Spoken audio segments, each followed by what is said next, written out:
if I'm working with a couple that really wants to love and enjoy the sexuality that they have, I'm going to be asking them, what was the goal of your sexuality all along? Was it just to not do it? Was that really the goal? Or was sex designed for something bigger and better than that? You're listening to Get Your Marriage On, the fun and spicy podcast bringing you new tools and fresh ideas so that you can be the sexiest couple you know.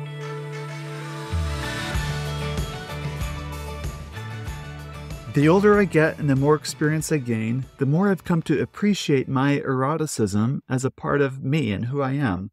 I haven't always been that way, though. With all of its good intentions, sometimes people internalize the heart of the purity culture message by it meaning to be void of sexual feelings or urges, as if it's a virtue to not have any sexual thoughts or feelings at all. The reality is, just as that we are spiritual, mental, emotional, and physical beings, we're also sexual beings. And we can grow sexually just the same way as we can grow spiritually. And my sexpert guest on the podcast today describes exactly how that process works, that process of growing erotically or sexually as we grow spiritually. Her name is Brandi Harris. She's a licensed marriage and family therapist that's also a Christian and helps individuals and couples grow sexually. She's also a mother of 3 and has created a program for parents on how to talk to their kids about sex, too. As of this recording, we have just a few spots left for our couples retreat that's coming up in March. These couple retreats are intensive, they're awesome, they're romantic, they're really fun, and we're going to do a deep dive on intimacy and the relationship in your marriage, including sexual intimacy. This is a fantastic opportunity to get away from the mundane and enjoy one of the most beautiful parts of the earth. If I can say so myself, I live here, and enjoy some really romantic time together and really grow together at the same space and place with expert marriage coaches, including myself. Go to my website, getyourmarriageon.com, and click on Couples Retreat at the top. That's where you'll learn all about it and how to register. On February 1st, we are kicking off our 3rd annual 14 Days of Sextimacy Challenge.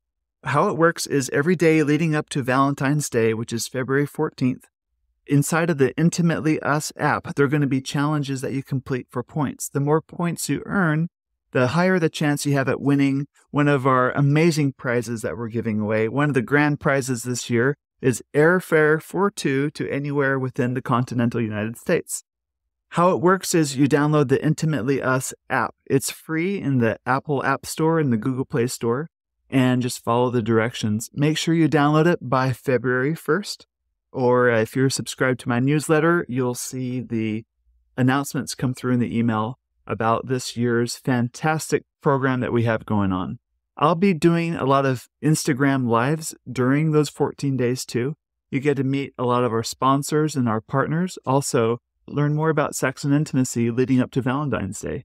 This could be one of your sexiest and funnest Valentine's days ever by being a part of this challenge. Brandi, welcome to the Get Your Marriage On podcast. How are you today? I'm doing really well. Ready for the weekend, actually, and it's only Tuesday. Yes. At the time we're recording it, it's almost Christmas. This Sunday is Christmas Day. And you have I forget, 4 children at home? 5 children at home? Just 3. Just 3. Just 3 children. Yes. And we're looking forward to that very much. That's so cool. Yeah. Speaking of children and all that kind of stuff, I kind of reminded in Frozen 2, Olaf has this song, like, everything will make sense when I'm older. He has this like experience where nothing's making sense to him as he's going through the forest. Have you had an experience like that where like something happened, just did not make sense, and as rational as we are, it just doesn't quite make sense? Yeah. Oh gosh. I love that scene, by the way, that scene. And you watch it as an adult and you're thinking, wow, Olaf, you're so naive. We all think it would make more sense when we got older, but it just doesn't always. There's more to learn. Right. I do. So when I have an experience when I was in 6th grade. I'm a really rational person, and My family is a pretty calm family, very logical, not a lot of drama or emotionality in my family. And when I was in 6th grade, I was sitting in class. I was in an old building, my school, probably 100-year-old building, and there were these huge windows in our classroom. And I was sitting with my back to the window at these like square tables, and I was sitting next to a friend and we were listening to the teacher drone on. It was a science class. And I really felt like I was probably falling asleep at the moment, eyelids drooping. And all of a sudden I heard someone say, "Get up." And I kind of jerked my head up and I looked around, like looking who said that, who, was someone talking to me. And I didn't see anyone looking at me. No one seemed to be directing anything to me. And the teacher continued to talk. So I thought, was I dreaming? Did I just think that maybe I was starting to fall asleep? It was a dream, whatever. So I just ignored it and kept sitting there. And, 10 seconds later, I hear the same voice say, "Get up." And I was really kind of startled at that point because now I'm like, I'm not dreaming. I really did hear that. No one else appears to be responding to this voice. My heart starts racing and pounding. I mean, I felt like I was crazy. And so then I hear it again, "Get up." And so I get up and I ran around. I just ran around the other side of the table away from the windows. And I yelled at my friend. I don't even know why I did this. I just yelled at my friend and I said, "Get up, get up." And by this time, my chair's scraping. I'm running around the table. The entire class is disgruntled, looking at me like, what is going on? This woman is crazy. And my friend gets up, moves around to the other side of the table with me. And right after he moved, these large cement casings around the window crashed and fell down onto our seats. And these were Wow. cement blocks, like those big, heavy construction blocks. And the plaster just gave way and the building was deteriorating. And had we been still sitting there, we would have been crushed, or at least seriously injured. And even telling the story now, I'm feeling nervous. Yes. Because it was so bizarre. No one else heard the voice. No one knew how I had known to get up, cracking noise or anything like that. And it was one of the first big times in my life where I thought, man, maybe there is more going on than just the rational and the logical, very clear, simple ways of operating. Maybe there's more going on and I need to be paying attention to more in my life than just the thoughts that are in my head. So. Wow. And you saved your friend too. That's pretty cool. Somehow. I mean, that part's really weird because that was absolutely instinct. There was no command. I mean, what an amazing story. That yeah. doesn't happen to everyone all the time, but I'm so glad you listened. I know, me too. I'm so glad you listened. We wouldn't be having this conversation today at all had you not listened to that. No. And I think you're touching on something. There's so much more that happens in our life that's beyond like our immediate, I don't know, I don't want to use the word consciousness, but immediate, just what you see, smell, touch, hear, taste. There's something more. Yeah. Yes. I actually think consciousness is a good word. And that makes sense just because we do experience things consciously and subconsciously, and we respond to both of those. Yeah, I think you're absolutely right about that. That's good. Today, I want to talk about maturing. The scenario is a lady that I've been coaching lately. The story is actually, it's a couple. So she grew up in a culture environment where they highly valued her virginity. And on the surface, there's nothing wrong with that. In fact, we believe in that. That's our shared value, that we believe in chastity before marriage and fidelity after marriage. But for her, she made it mean her virginity is her prized possession. It's her virtue. And so after being married, it just felt like she was diminished. That thing that she prized so much prior to marriage no longer became kind of went through an identity crisis. Well, I'm not that great, holy, virginal person anymore. have Right. kind of degraded a bit stepping into marriage. And their marriage has struggled a bit through it because when they'd engage sexually, there's still this thought in the back of his mind, like he's taking something from her, Mm. taking away something that was valuable to her in that. They're working through it, of course, but I just want to know this happens to a lot of couples, and Yes. whether it's they think it or not, it's somehow manifesting in the way they approach sexuality. That this idea it's dirty Mhm. or unholy. I Yeah. just want to know your thoughts and how you coach couples and teach people through this. Yeah, that's such a good question. I just you're not using the word purity, but I'm sure that you've had other guests talk about purity culture before. Yes, yes. Uh-huh. It's a really confusing topic because I think that most people would say purity by itself isn't necessarily a bad thing. In fact, a lot of people really want that in their lives. They want, Mm. pure focus or pure dedication or pure faith. And sexual purity, if that's all you knew about that phrase and it didn't have a whole culture tied to it, you would think it was just a good thing. We want to have Yes. really good, pure, healthy sexuality. But I think the problem is that, um, I always say every good lie has a kernel of truth in it.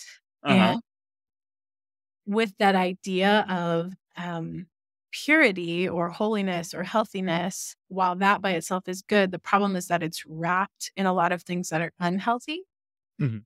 or tied up with a bunch of things that are unhealthy, which makes it just kind of taints the whole thing. So, um, if you had a person who is wanting to live a life that is singly focused, or I would say just prioritized, right? Like they've decided this is important to them and this is what they want to do. Like if Okay. a person says, my value is to be a good person, for example, Mm-hmm. then you're going to be looking out for things that could be distracting from that goodness and trying to get those things out of your life so that you can just be the good person. Mm-hmm. Or you could say maybe honesty is a very high value for you. And so if you're involved in things where you start to become dishonest, you want to get those things out of your life. Um, so when I say singly focused, that's what I mean. Like when you've decided this is important to me. And for a lot of people who have picked virginity, or I would say like purity in that sense of the word for their life, it's usually wrapped up in some other things as well. It's not just that they want to remain a virgin. It's usually that they're wanting to be obedient to a rule or some rules, or obedient to a God that values that, or obedient to a particular culture. And there are just so many other things tied up in not having sex. And also, but here's the problem. It's a false, I want to say it's a false dichotomy. There's not just virginity and not virginity. Mm-hmm. As if we're defining virginity as penetration, the penis doesn't go into the vagina. Mm-hmm. Well, there are so many more things to sex than just penis and the vagina, right? Uh-huh. Right. There are feelings, there are all kinds of other body parts. There's an erratic game or a mental mind that is involved in sex. There are just so many other things that it doesn't even make sense to Mm-hmm. have that like black and white distinction between I have had penetrative sex or I have not had penetrative sex. Mm-hmm. Uh, and so I usually ask the question, let's look at what's the spirit of the law rather than the letter of the law. What's the spirit of what you're trying to do here? And let's try to aim for that instead of the Mm-hmm. letter of the law, because the letter of the law is kind of a lie anyway. You can't really have that purity. As much as we would like the black and white, it doesn't actually exist. So if we Right. look at what the spirit of the law is, or the hope, and aim for that, then we are more likely to feel good about our pursuit of that thing instead of just feeling like we're always missing the target. We're being really philosophical here, so Uh-huh. hopefully Pretty abstract. We'll bring this down in a moment. Uh-huh. we will. Yeah. So I think about for a couple who's really struggling with that, it's hard because that black and white mentality is a very immature or a very young morality when we're thinking in terms of black and white. And there's nothing wrong with immaturity. It's just immaturity. It's just youngness. When we're thinking all there is this list of rules that I'm supposed to follow, and those are the things that make me good. That's just a simple way of thinking about it that makes sense when you're young. Mhm. But the older you get, the more you understand that morality is actually more diverse than that. When you're older, you realize that there are no good guys and bad guys. You realize that everybody is a good guy sometimes and everybody's a bad guy sometimes. Um, Yes. so making that shift to say well, then ethical decisions and moral decisions are actually much more complex, and Mhm. sexuality is much more complex. I think of all the people that I know who remained, I want to put this in air quotes, sexually pure. Okay. Or chaste, I guess you could say, right? Uh-huh. Yeah, you can say, I know a lot of people that avoided penetrative sex before Mhm. they got married, but they absolutely practiced a lot of other forms of sexual behavior Mhm. before they were married. And so you're like, what does that even mean? Do they still get to claim virgin? Or, Uh-huh. I don't know how they're going to draw the lines there. Um, and I also, this is another part of which this would be hard to say to a client that was talking Mhm. about this, but I do tend to think people who have said to themselves, I get the gold star because I check all the boxes. That's a form of pride and arrogance. And it's false, right? It makes you think that you are better than other people because you've checked these certain boxes without considering all these other boxes that you didn't check. And so Mhm. that's really tricky. I probably wouldn't hit a client with that one. Yeah. Uh-huh. But I would say, what, and this is the practical part. How do we move to the more practical here? If I'm working with a couple that really wants to love and enjoy the sexuality that they have, I'm going to be asking them, what was the goal of your sexuality all along? Um, Good was, question. was it just to not do it? Was that really the goal? Or was sex designed for something bigger and better than that? And I would suggest that it is. I feel like even if you have a very conservative couple who is, maybe what they do want to process the Bible and what the Bible says about this, and whatever their text is, I feel like there's even evidence there to say that sex is designed for connection and intimacy. And we actually have a lot of phenomenal scientific research that backs up that idea. Sex, Mhm. sexuality is about bonding and connection. And so if that's the goal, instead of just not having penetrative sex, if the goal is I want to have the best form of sex, and that is connective Mhm. sex and very intimate sex and safe sex, um, exciting, good sex in all the contexts, Mhm. uh, then of course saying no, and I'm putting this in air quotes again, but saying no to the wrong people Mhm. is an appropriate Or way, contexts, yeah, right. to protect that. And then, of course, saying yes to the right person is also a part of that really beautiful fulfillment of that goal. So I think that's where I would go with a client who was, I would just say, what's the real goal? And can we let go of that old, somewhat immature way of thinking about morality and think instead about what is best, Mhm. which is more complex, it's more diverse, it's more cohesive and holistic, in that Mhm. action, and not just a simple box that we checked. Um, and I would probably also really dig in for that couple, um, having them talk about what is the most connective sex for them. Uh, Mhm. what is it that would help her to feel really good about the connection? What would Mhm. help her to feel really connected to him? What kind of behaviors does she need? What type of context does she need to really feel deeply connected to him? And for him, I'd be asking the same question, what is it that would help you to feel really connected to your wife? And if we add in a significant amount of asking for permission or consent, even within a marriage bed, if Mhm. that helps them to feel more connected and more safe and more respectful of one another, for sure. I want them to add that in. I think that consent is incredibly sexy. So Yes. whatever they can do to increase that safety and intimacy, that's what I want them to be aiming for, thinking about what they're going towards rather than thinking about what it is they lost. Gotcha. So instead of it being subtractive, we Hmm. want it to be additive, right? Yeah. Yes. True unity is when two people add to each other or add Yeah. to the experience. So if you can go it that way. Yes. I love it. We talk about virtue and being virtuous, Hmm. but a definition of virtue is your capacity to bring about goodness or to affect for good.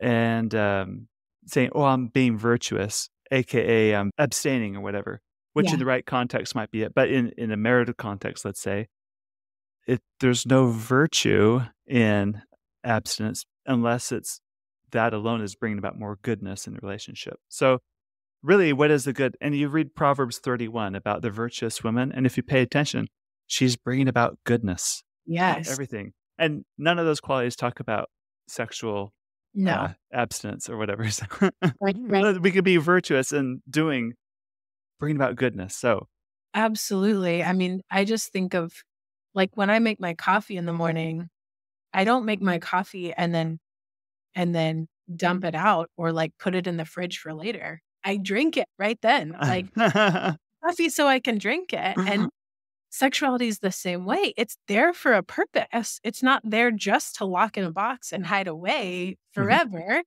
Maybe temporarily, absolutely I agree with you that timing is worth considering. mhm, When and where and how can it best bring forth the gift that I was created to bring? Let's figure that out and let's aim for it so that we can all enjoy our own sexuality and our connection with our. mhm. Great.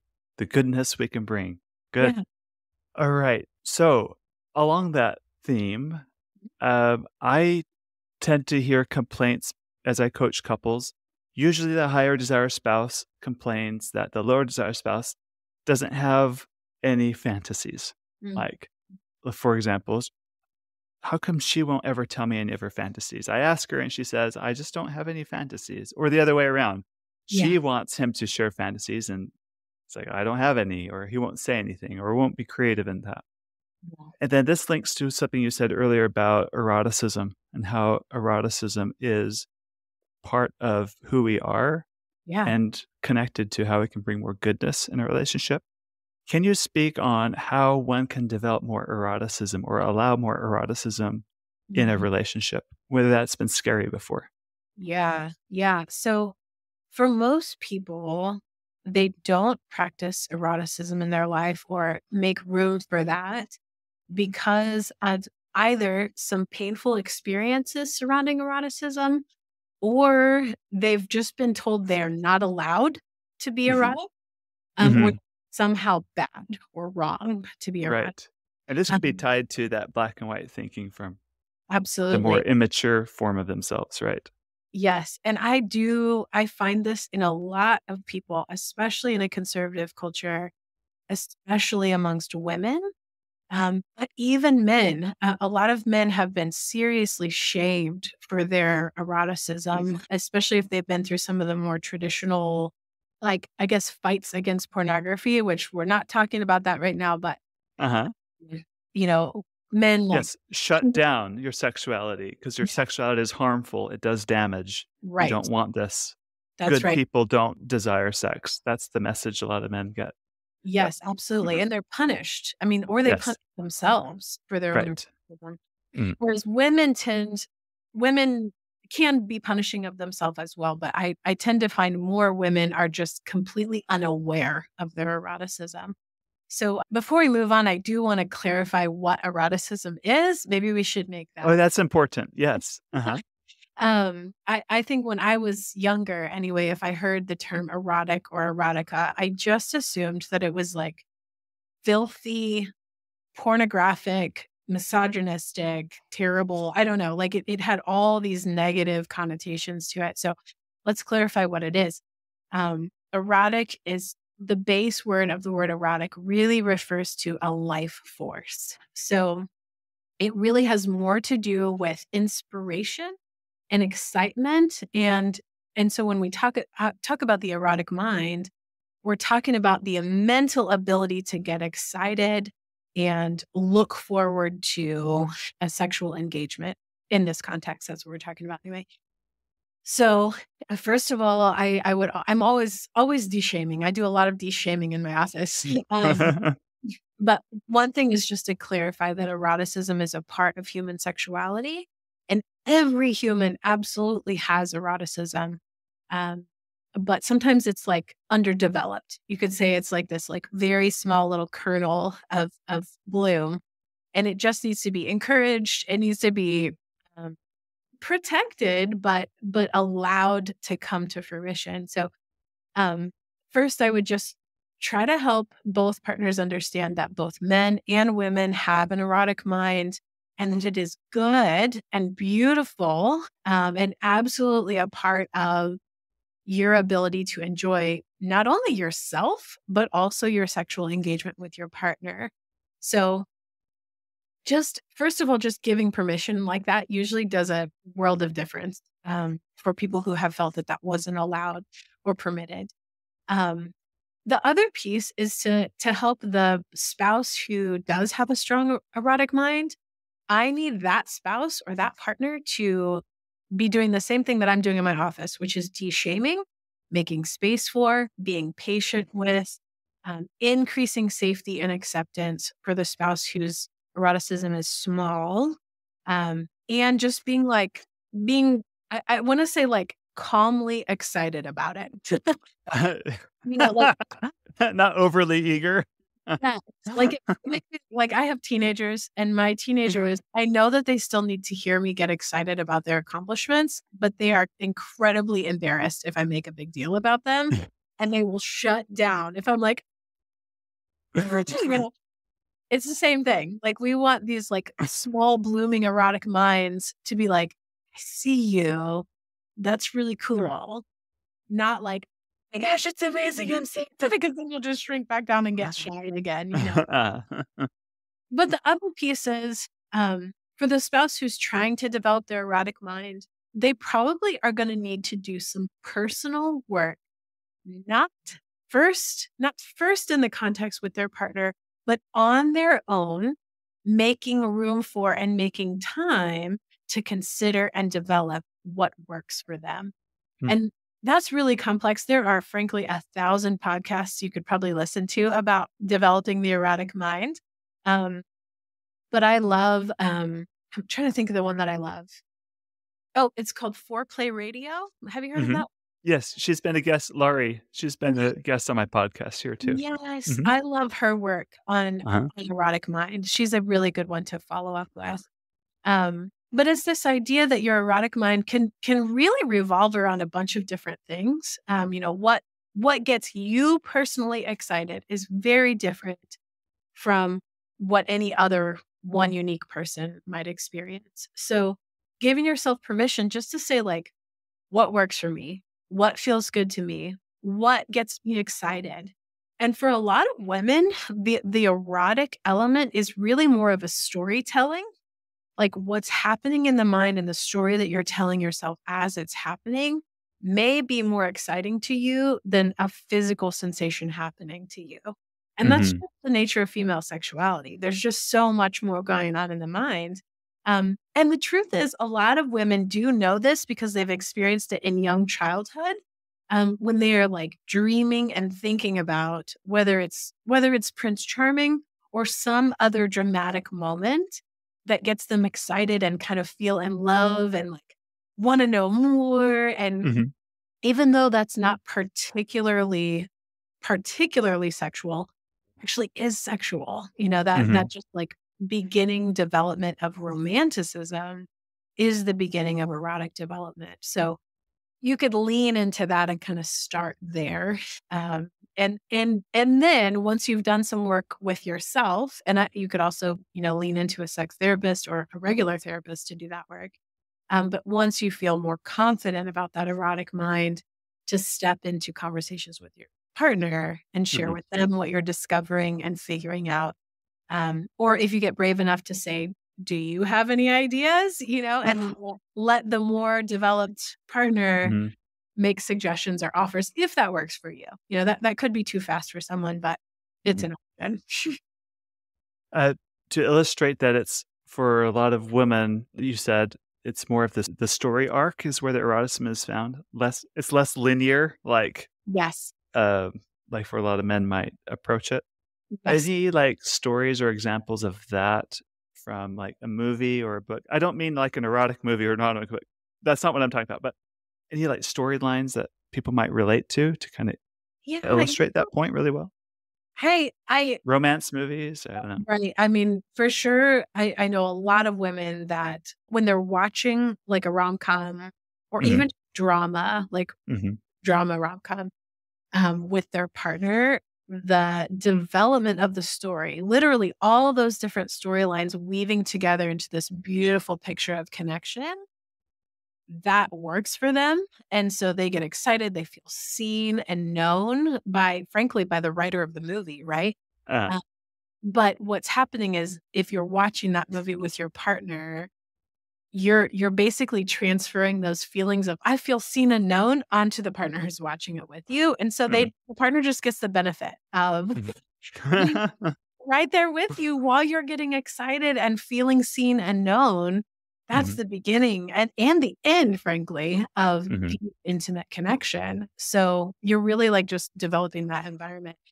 And it's really like almost every dramatic, romantic storyline could be an element of eroticism for a female and frankly for some men as well. I don't want to leave the men out of this because there definitely are men who have shut that down for themselves and just starting to de-shame the sexual process for them and to hear a partner say, I don't feel violated by you when you want me. I get excited about you wanting me. I'm not being harmed by your sexuality. I love it, or it's exciting to me or fun or just that assurance and encouragement is a great way to just open the door for eroticism that is probably there, just has been hiding for a long time. Gotcha. So keep at it, work at it. Yeah. In a way, it's like developing your spirituality, right? It's Yes. there, but you work at it. You do the things that grow your spirituality. You do the Yeah. same things that grow your erotic capacity. Absolutely. There's disciplines there. I know nobody really likes the word discipline, but it's really helpful. Practice Mhm, makes perfect. So mhm, trying, and I love the phrase of making room for, all discipline really is making room for health and healing. So when mhm, you put those structures in place or you practice regularly or you prioritize these things that are important to you, you make room for and make a fertile environment for either that eroticism to grow or your physical health to grow or whatever the discipline you're practicing, your mhm, spirituality, whatever you're practicing, you make room mhm. for it to develop.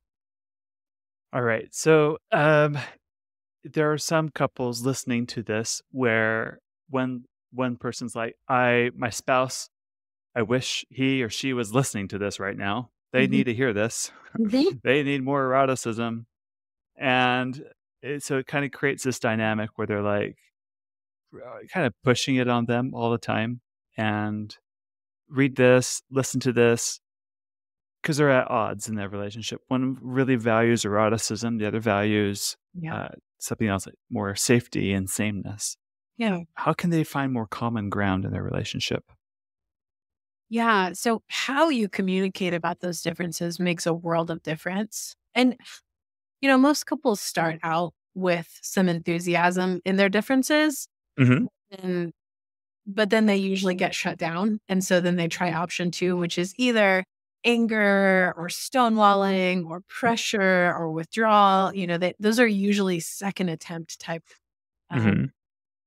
uh, you know And those aren't effective either. No, they're not, and so usually what needs to happen is actually rather than, I think of like first attempt is baseline, and then they amp it up to that like unhealthy level. Hmm. My suggestion is actually that rather than going a level up, that they go a level down, meaning that they lean into the vulnerability and frankly the pain that's caused by them not being on the same page or not understanding each other. And so that requires very vulnerable sharing, being able to tell your spouse, I know we're not on the same page about this, but that makes me really sad. And it's not a guilting type Mm-hmm. communication. It's just a vulnerable letting your spouse know how you're affected by their distance or frankly by what feels like their unwillingness to be vulnerable as well and try something that is difficult or hard for them. And that honestly, I spend a lot of time in marital therapy with my clients. That's exactly what we're doing. We're learning how to be vulnerable with one another and how to communicate in a vulnerable way Mm-hmm. instead of that amped up, self-protective kind of way that just naturally comes to all of us. Mm-hmm. Uh, but that vulnerable communication is so much more effective. So just saying, and I actually have seen this quite a bit where you just have a higher drive spouse and a lower drive spouse. And that higher drive spouse, again, we try to de-shame both partners. There's Mm-hmm. nothing wrong with you if you have higher drive. There's nothing wrong with you that you have lower drive. It's just that y'all are going to need to do some coordination. Mm-hmm. And that higher drive spouse a lot of times feels very, very rejected, sad, lonely in their connection because it's not happening. And sex is such a good form of connection and intimacy. And sometimes that lower drive spouse is feeling terrible about themselves, or they're really not getting their needs met in order to feel safe enough to engage. So both of them need to be able to communicate those things that they're wanting and needing in a very vulnerable, inviting kind of way, rather than the self-protective, defensive type. Mm-hmm. Great. So, Brandi, what can those listening that have children, what can we do better as parents to instill better values in our children so that at least the next generation is better equipped and more knowledgeable and Yeah. more mature, hopefully, to have better sexual experiences when they're ready for that as adults? Yeah, I love that question. It's something I'm super passionate about. And, having 3 kids myself, I so want them to have an even better experience than I was able to have. And I think, first of all, it just starts with having a more open conversation, which, podcasts like this one and lots of other sex educators out there, you guys are doing such phenomenal work to try to open the conversation. But, just having the vocabulary to talk about connection and intimacy and sex and it not being a taboo topic in our home is one of the first and best things that we can do. And you know this, like, I always say, you cannot take your children farther than you've gone yourself. So Mm-hmm. you're not going to be able to do that for them if you have not done that work for yourself. So it always goes back to yourself first. As the parent, putting your oxygen mask on first and taking care of the wounds that you have regarding conversations about sexuality, how you feel about sex, even what you know and understand. I think you need to feel confident and competent surrounding sexuality in order to be able to navigate that in teaching your children. So it starts with the self, taking care of yourself. Then it starts with the open conversation with your kids. And, there's developmentally, there's different levels that need to happen there.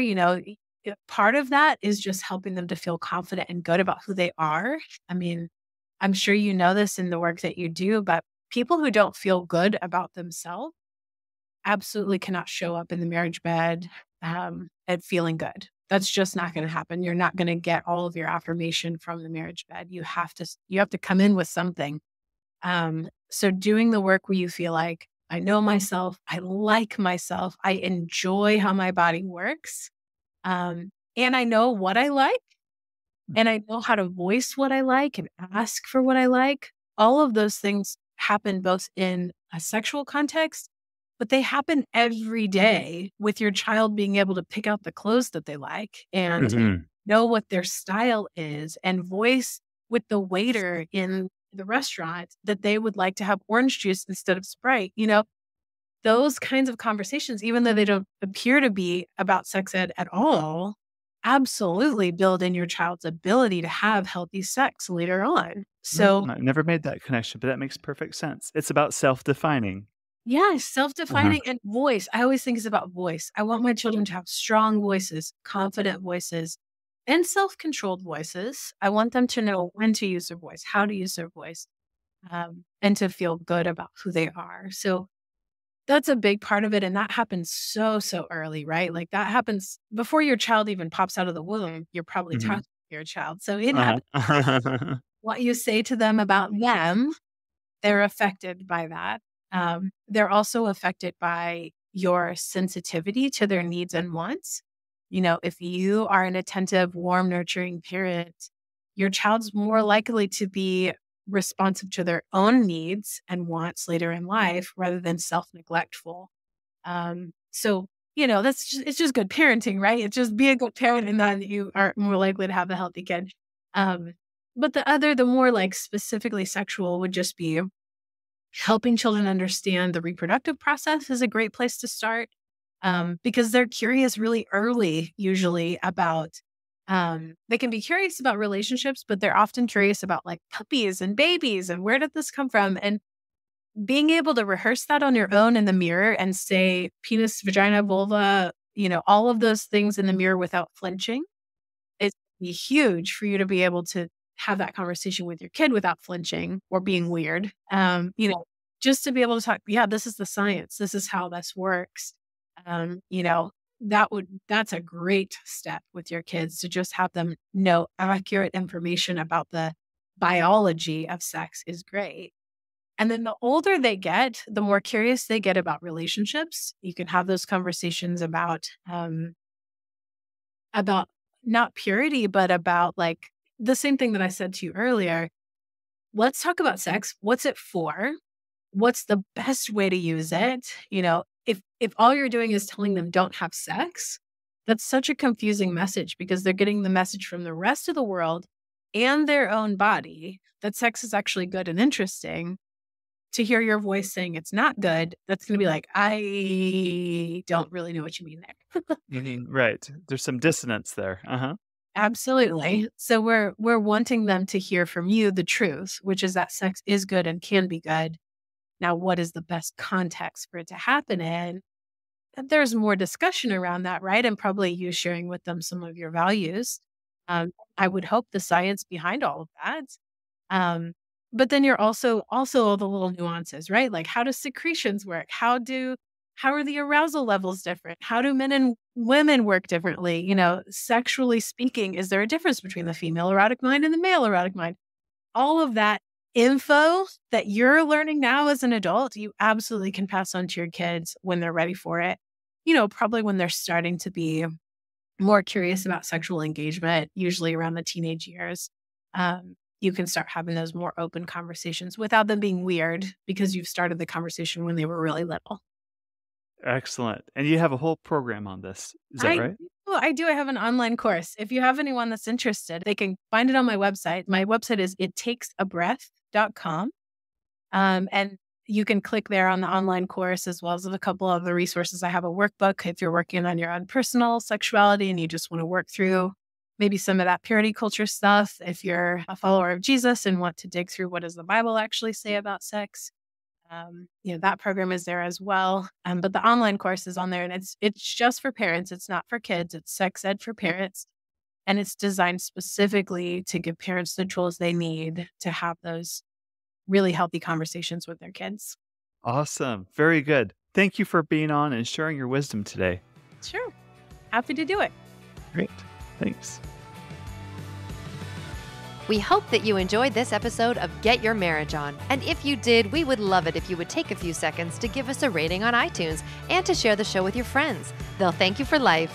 Once you've done that, you can head over to getyourmarriageon.com for more resources about today's topic and to download our amazing marriage apps. Now go get your marriage on.